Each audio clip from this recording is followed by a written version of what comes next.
Selama ini, perbanyakan kakao secara konvensional menggunakan biji untuk perbanyakan generatif. Kemudian, sambung pucu dan okulasi untuk perbanyakan vegetatif.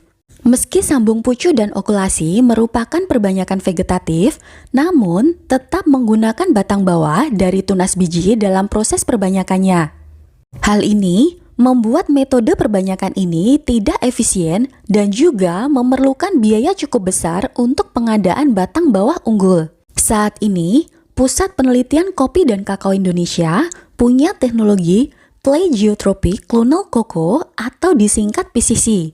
Teknologi ini memiliki banyak kelebihan dibanding perbanyakan konvensional yang sering kita temui.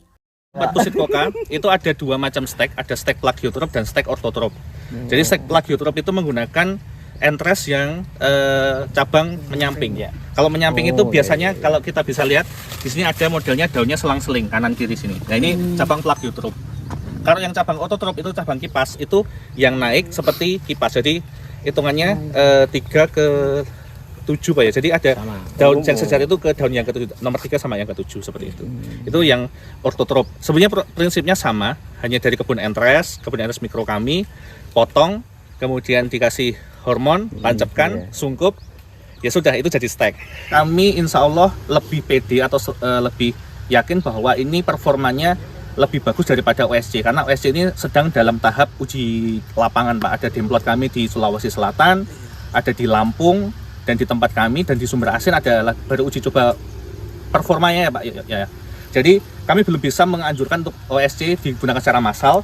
Cuman kalau PCC itu sudah bisa digunakan karena dari Dinas Jawa Timur sendiri ini sudah meyakini bahwa ini memiliki keunggulan yang lebih baik daripada yang sambung pucuk. Yang pertama tadi cepat berbuah, kemudian yang kedua adalah biaya produksinya kecil sehingga harga bibitnya ini lebih murah daripada bibit sambung pucuk. Kemudian perawatannya itu lebih mudah Pak, karena dia cabangnya plagiotrop, dia lebih pendek sehingga seperti kayak pemangkasan, pengendalian hama penyakit, pemanenan, dan aplikasi teknik budidaya ini lebih mudah daripada ketika kita menggunakan sambung pucuk seperti itu tadi.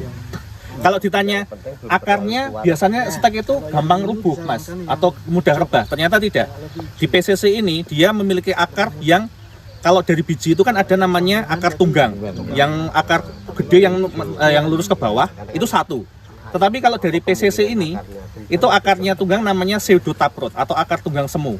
Dia akar tunggang yang ke bawah itu tidak hanya satu, bisa 2 atau 3 bahkan. Pernah kami coba cabut umur 1 tahun itu performanya seperti apa. Cuman perlu diperhatikan kalau mau membudidayakan PCC ini harus juga dilihat kondisi tanahnya. Untuk tanah yang berat seperti kayak di Gunung Kidul, tanah yang lempung, liat, tanah berat itu sebaiknya tidak menggunakan PCC seperti ini. Karena ini agak rawan di tanah yang berat. Tapi kalau ada tanah yang inseptisol, kemudian yang lunak seperti tanah ladang atau tanah sawah lebih bagus Pak. Yang tanah tegalan itu bagus.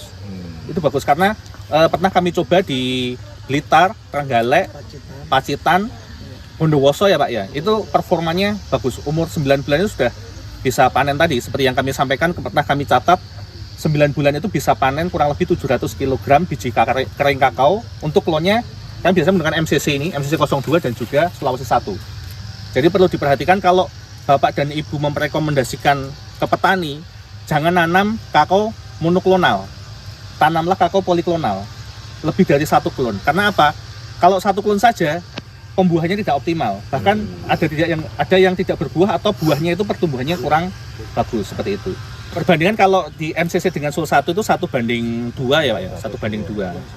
1:2 atau 1:3 bisa. PCC ini diharapkan menjadi alternatif teknologi perbanyakan kakao yang lebih unggul, efisien, dan cepat berproduksi, sehingga petani yang nantinya bisa mendapatkan keuntungan. Sekian info kali ini dan jumpa kembali di video selanjutnya.